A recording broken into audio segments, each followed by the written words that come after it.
and that we feel that we want to do something about what is happening. We want to get involved. We want to experience or see the change in our lifetime, and that's why we're here. So it's really, earlier I was saying it in jest, but it's really not you, it's really not me, it's really not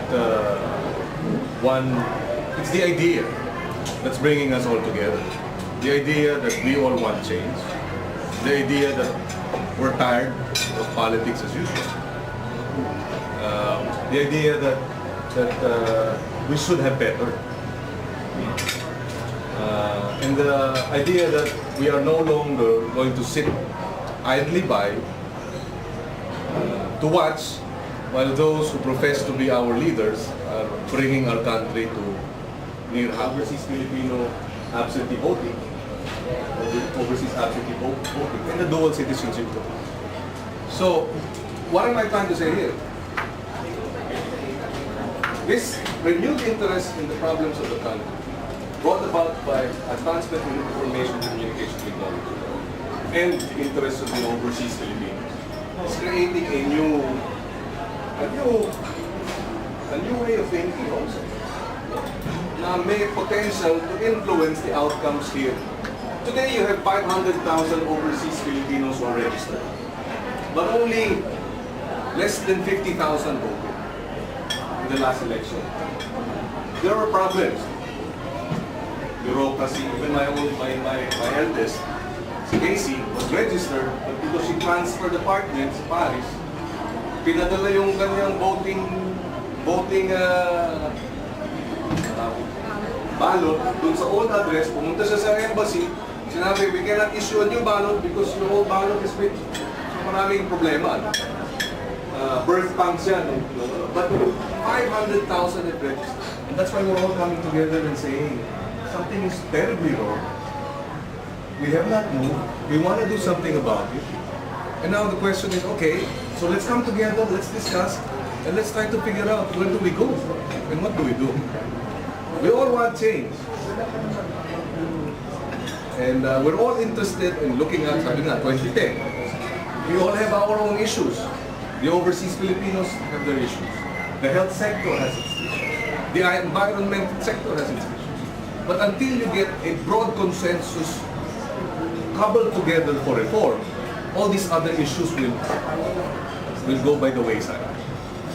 You must put together, must be able to bring together and forge a national consensus for reform. I was talking to Pepe Bueva about charter change, and he says, charter change is the key, moving the nation forward. And I said, but who will advocate it? Where is your consensus on charter change? You know, for every charter change advocate, we have 150 different positions. One will go CONAS, the other will go CHACHA. There is no consensus.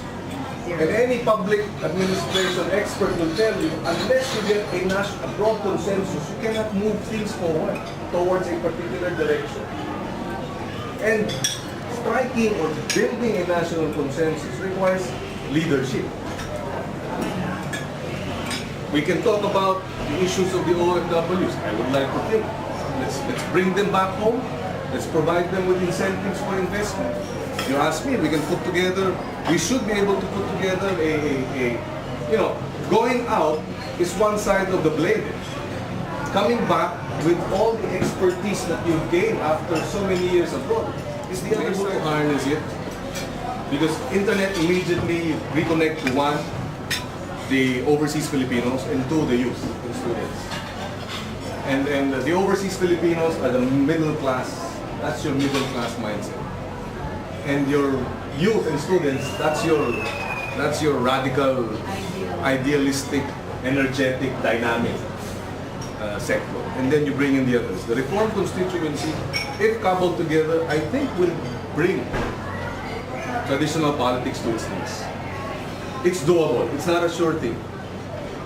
And I've been going around the country. We were together in Leyte, saying pretty much You know, we don't have to, we don't have to be paralyzed by too complicated an analysis. My take is this. We are where we are today because of failed leadership, public sector leadership. So how do we get out? Let's get the leadership, the quality leadership and governance that we need. It's failed leadership that brought us where we are today. It will be leadership with vision and performance and principles that will bring us out. But precisely, leadership with vision will require that he or she will be able to expand people in their pastime.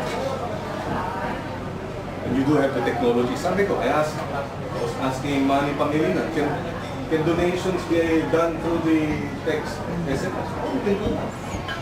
You know, you text 1 peso a day for 90-day campaign.